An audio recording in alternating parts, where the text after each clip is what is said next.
to stride.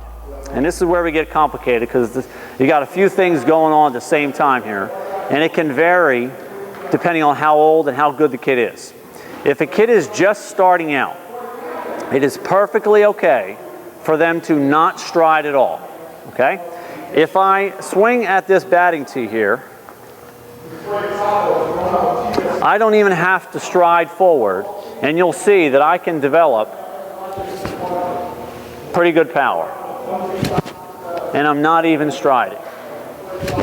All I'm doing is shifting my weight, but I'm not striding. So it's perfectly acceptable for a young kid to not stride and still be able to hit the ball fairly well.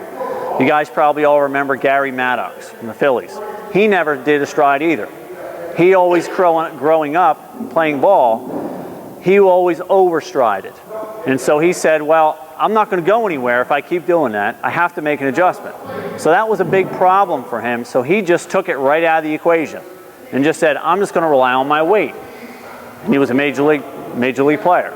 So they can do it. Certainly little kids can do it. There's nothing wrong with teaching a kid not to stride and just using the weight. Now, to go along with that, if the kid is not going to stride at all, of course you don't want his feet close together because then he's not developing any power.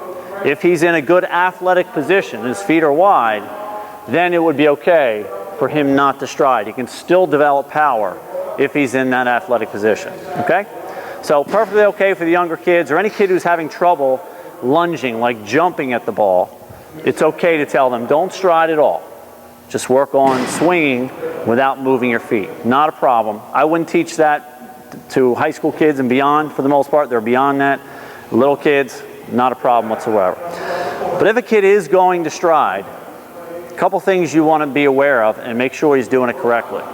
First off, if I move my front foot forward 2 or 3 inches, which is basically the typical stride, if I land flat-footed, just like I did here, if you listen closely, you can probably hear it, all right? Every time you land flat-footed, it sends a vibration up the leg and shakes the kid's eyes, just for a split second. And of course, hitting is hard enough. When the ball's coming in, curving, doing whatever, if the kid's eyes temporarily shake, they're not really giving themselves much of a chance.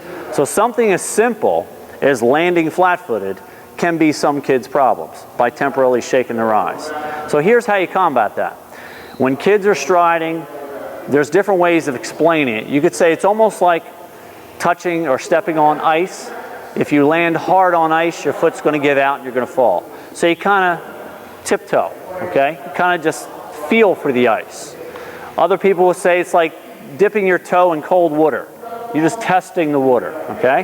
What I tell kids is basically toe, heel. A stride is 2 components. Landing on your toes and then putting your heel on the ground.